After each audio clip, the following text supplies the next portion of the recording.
Hello everyone, my name is Ebony and welcome back to my channel. Think I know you better to forget her. Certain people made for running.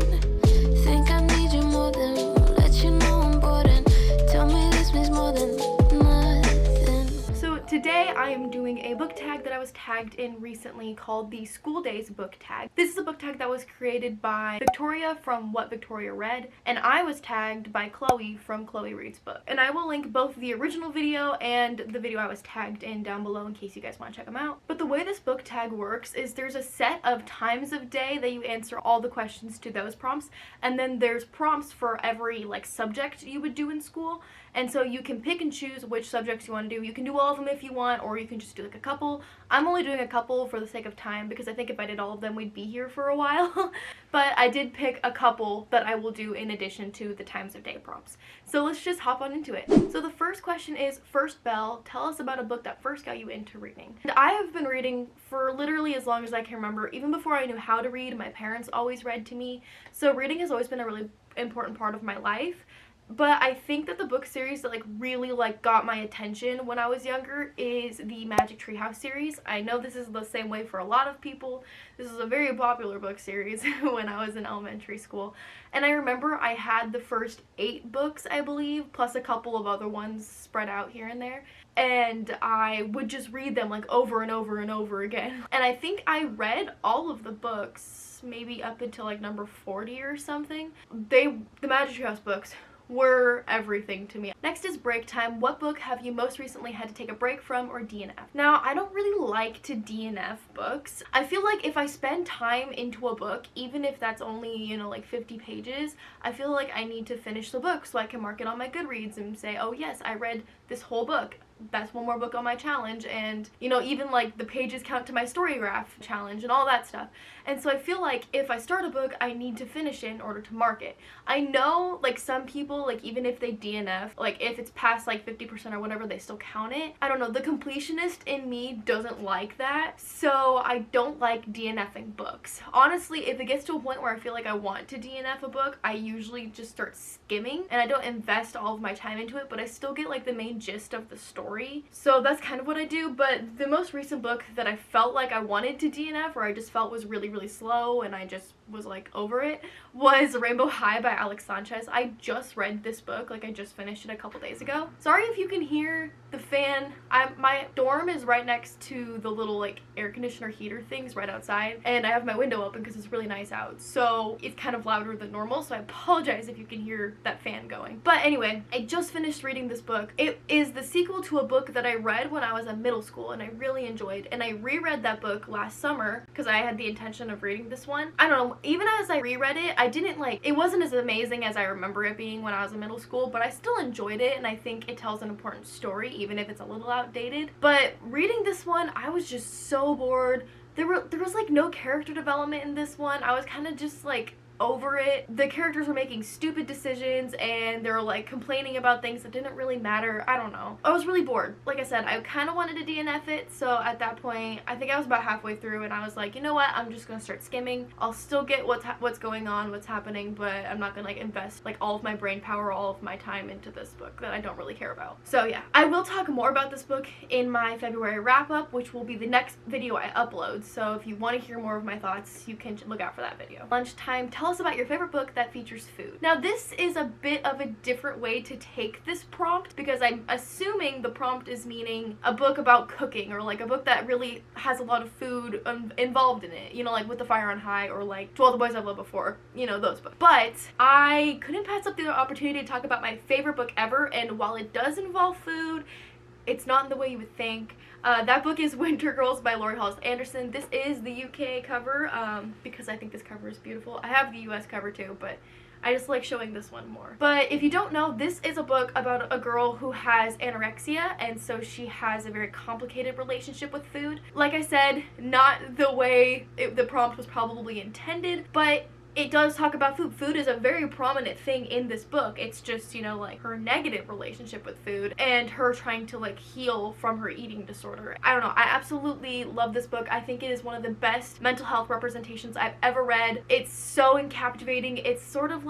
it is contemporary, but it kind of like borders on like magical realism, just the way that it's written and the way that a couple of things happen. It sort of feels like magical realism, and it kind of feels like in like a dreamy state, kind of, because, you know, she has a major like brain fog from not eating. But obviously, trigger warning for eating disorders and self-harm and death as well. Lots of heavy topics in this book, but it is one of the best books I've ever read in the way that it's written, and it continues to hold up every single time I read it. Okay, the next prompt is Final Bell, which book have you most recently finished reading? And technically, the most recent book that I read is Travesty Generator by Lillian Yvonne Bertram. This is a poetry book that I read for school. I literally just read it yesterday because I had to have it read for my class yesterday. And of course it's very short. It's a poetry book, so like some of the pages are like barely have any text on them. But this is a really interesting poetry book because it's written like coding, like computer coding. And like, I don't know how well you can see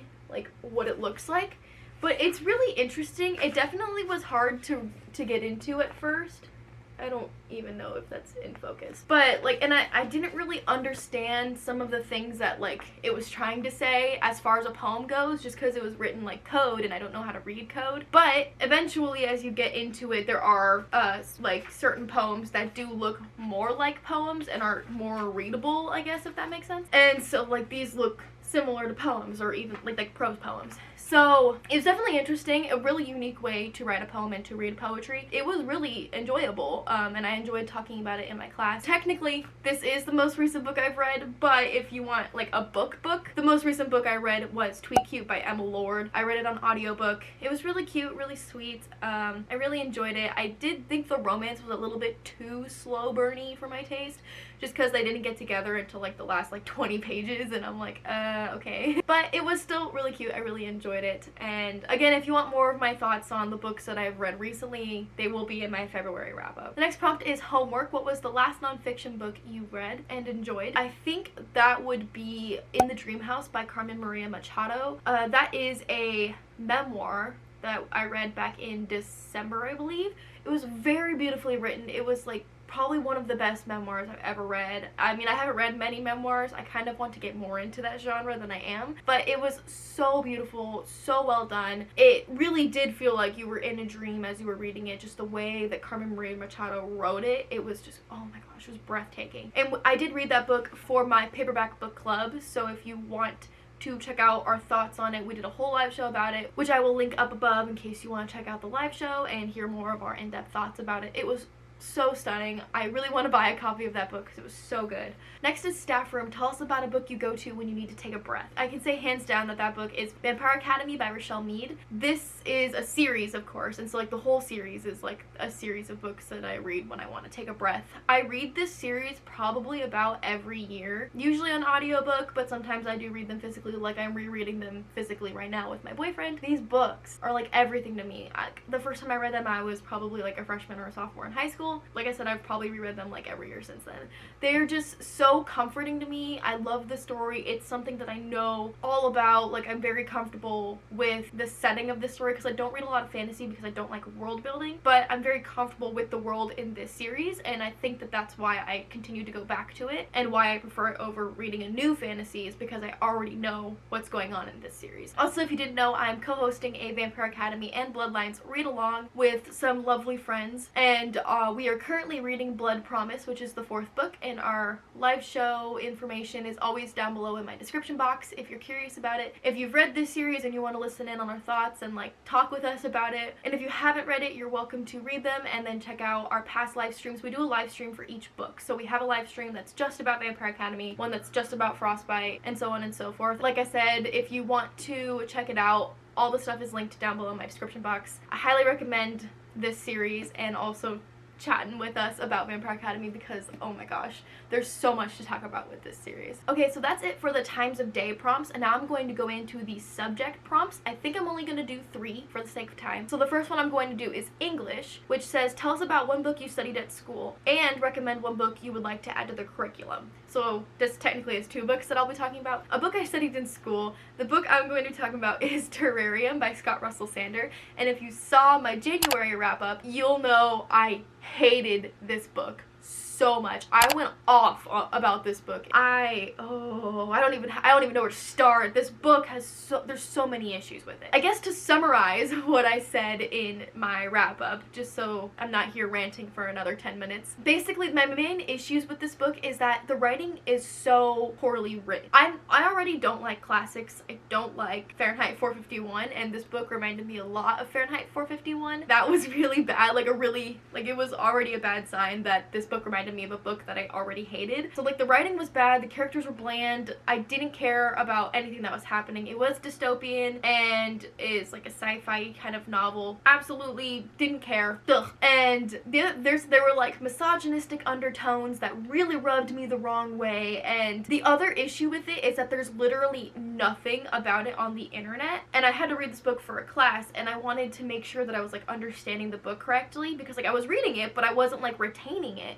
because the writing was so bad. And so I wanted to like, you know, read a summary or something, make sure I was understanding what was going on for my class, and there was nothing about it on the internet. Literally nothing. And so that really made me angry. I could go on and on about this book. It's so bad. I absolutely hate it. Nobody has ever heard of it, I swear. And literally, I can't. But I'm going to cut myself off here because I will be ranting for another 10 minutes if you let me. But if you do want to hear my full rant, go watch my January wrap-up because I went off. And now, one book I want to add to the curriculum. I think a lot of people will probably answer this one, but I really wish they would add The Hunger Games. And so I just think that these books are such a staple of YA, dystopian even. And like there's so much you can pick apart in this series that like you can study the characters, you can study the world, you can study what this world in this book says about our current world. Like there's so much you could talk about, you could discuss in class, in schools, and people would enjoy it. At least I really enjoyed the series. I know several people who don't like reading who enjoyed this series. It just makes me angry that schools continue to force students to read books that were written in the 1930s that are misogynistic, they don't relate to, because the characters in these books are, you know, adults, and as a 14-year-old, I don't want to read The Great Gatsby about a guy who's in his 30s, you know? Like, I want to read a book about a character that's around my age, like, something I relate to.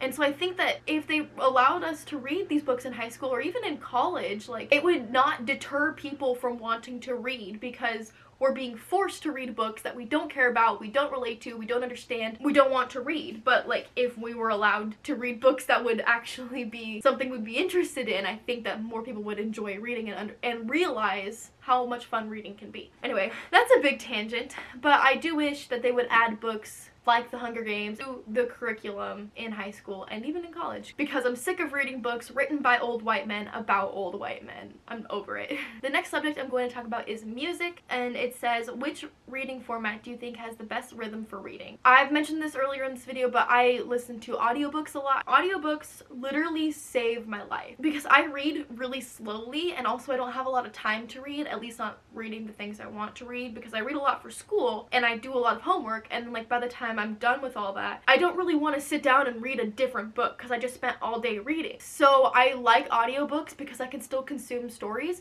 without having to like make my brain think as hard. So I think audiobooks are my favorite format to read in. I will say the one format I just like detest is ebooks, because if I'm going to like put the effort into physically reading something, I want to be able to hold a book in my hands and like smell the pages and like flip them and get the paper cuts and all that. The last subject I'm going to be talking about is art, and the prompt is, show us 3 books that you think have the best covers. And of course, when I read this prompt, I'm like, I can't pass that up. I love talking about pretty covers. So the first is actually a new book that I got. I just bought it recently, and that is Hope and Other Punchlines by Julie Bobaum? I think that's how you say it. But like, just look at how gorgeous the watercolor is. Like, oh my, the spine is so beautiful. I love having this book. And I'm just like obsessed with how watercolor looks. And I have read this book before. I read it on audiobook, and I really enjoyed the story. And of course the cover is beautiful. And so when I saw it at the bookstore, I'm like, yep, I'm gonna get that one. Something I really like when covers have this is dead trees or like leafless trees.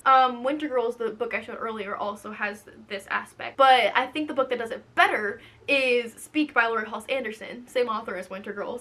But this is like the newer cover. I believe this is like the 10th anniversary edition or something. But like, just look at, like, it's a face made out of leafless trees, and like, I just love the way leafless trees look. It's so beautiful.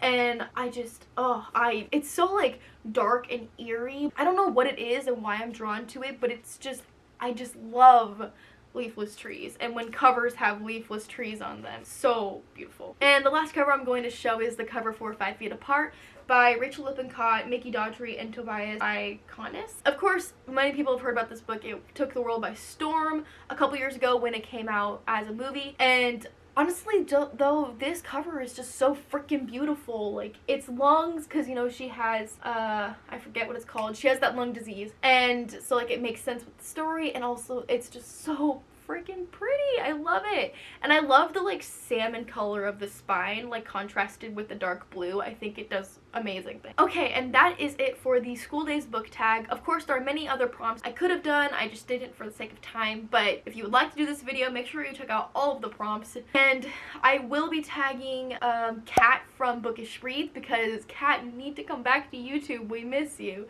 So I'm tagging Kat, and I'll be tagging Bethany from Scribbled Fiction, and I'll tag Michelle from Michelle Loves Books. So that's it for this video. I hope you all enjoyed it. And if you liked it, make sure you're subscribed down below so you don't miss any future books from me in the coming little bit. And if you want to follow me on social media, all my links are in the description box down below as always. Thank you all so much for watching this video. I hope you enjoyed, and I will see you in my next video. Bye! All you see is black roses. Couldn't remember things open. Don't ask for something more.